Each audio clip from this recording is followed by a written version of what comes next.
Everyone is constantly asking me, Anya, how much people in Switzerland earn. McDonald's employee, which I consider one of the lowest paid jobs, is earning about $4,200 per month. Wait for it, just a regular consultant is earning about $8,000 per month. And this is a very average number. I'm not talking about McKinsey and BCG here. Isn't it a great reason to move to Switzerland?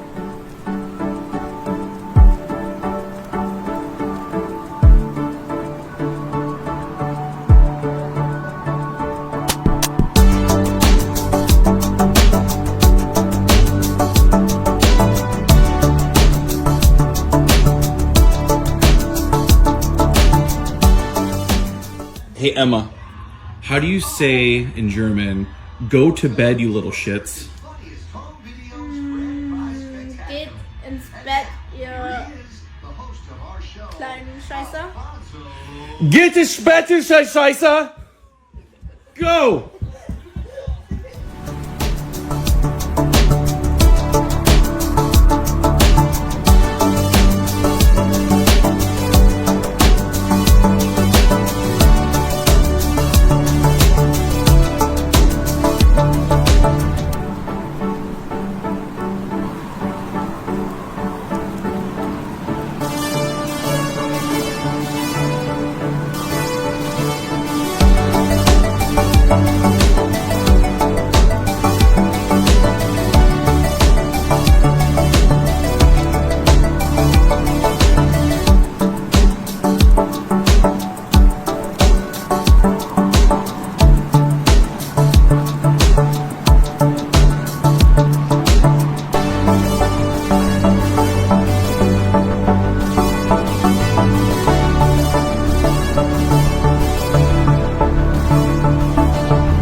Nothing. Switzerland only have skilled people. They don't have any oil. They don't have any sea.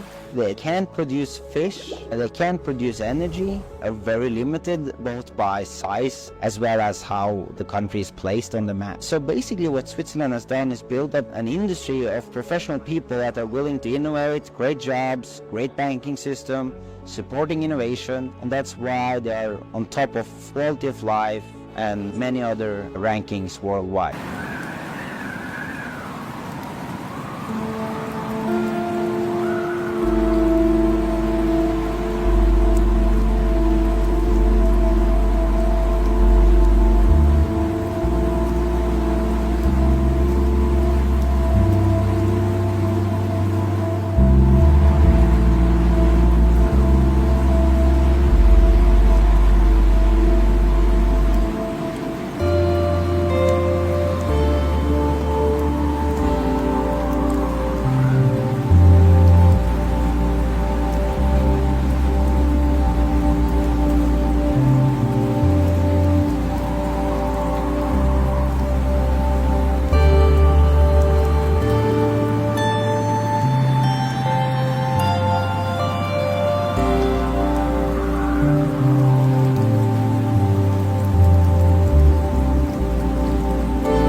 My daily morning walk in North Korea. Very quiet and calming.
Mass attracts mass. No, you can't have that. No.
Two nights ago, a nurse DM'd me saying her colleagues regularly try to question her on politics. She said they all think in a similar way, but she doesn't think like them, and they can be quite intolerant of different beliefs. So she asked me, what should I do? Should I stand up for my beliefs, or do I keep them quiet because I want to succeed in my career there? So if you're in this situation, ask yourself this question. Ask yourself, what do you value more at this moment? Your freedom to voice your opinions, or do you want to succeed in your career in that specific employer? It isn't necessarily a binary choice between the two, but here's the thing. If the culture of your employer is one where they're questioning you on politics and you are expected to think the same way, to succeed in that company, you are probably going to have to conform. Progressing up the career ladder is all about kissing arses and navigating the power dynamics of people within the company. It's who can play the game the best and conform to the expected culture of that company, even if it's the NHS. Standing up for yourself and your beliefs will gain respect from some people, but it will also make some people dislike you. Which is why in the workplace it often means you have to deviate into a new culture, whether that's joining another company or setting up your own. But if you are someone who is deeply troubled by not being able to voice your beliefs, then it perhaps isn't best for you to stay in that employer. It's not an easy decision. There are obviously many other factors that can come into this, like your finances, like your location. But if your colleagues are harassing you into speaking about politics and in a way that they want you to, do you want to be part of that culture? Do you want to spend most of your working hours with those people? Do some self-reflection and make your decision from that.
Max Verstappen saved over 31 million euros in taxes for 2023 just by living in Monaco. If he lived in his home country, the Netherlands, he would have paid over 31 million euros in taxes on his 64 million euros in earnings. Monaco, which is where he resides, has a 0% income tax, but they do have a 20% VAT, which is basically a sales tax. This means if he spent all his earnings in Monaco, which is 64 million euros, he would have paid 12.7 million euros in taxes, versus paying over 31 million euros in taxes, regardless of what he does. He's not the only one that saved big. 9 out of 20 of the current F1 drivers live in Monaco, and the biggest reason, besides Charles Leclerc, is financial reasons.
Ребята, сын украинского известного прокурора рассекает на дорогих машинах в Европе, пока папа работает. Вот так вот вам, пожалуйста.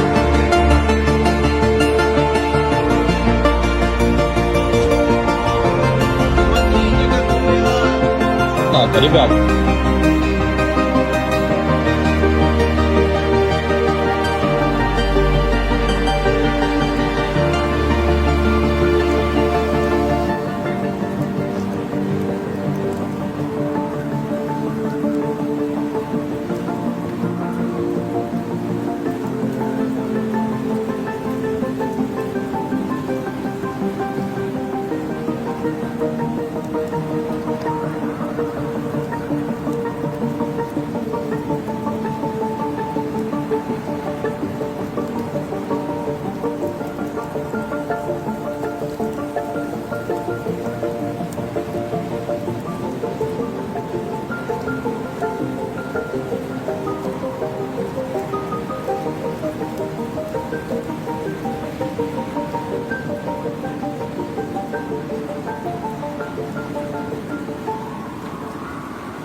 How nice. So the Holocaust survivors are going to receive another 1.4 billion from Germany in 2024.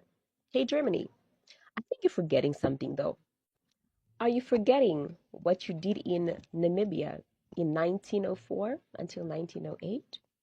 You might have forgotten about more than 100,000 Herero people that were unalived and over 10,000 Nama people that were unalived in this massacre.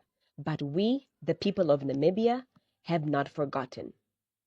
We are patiently waiting for our 1.3 billion, but I just wanted to send you a friendly reminder in case you have forgotten, because we, the people of Namibia, will never forget.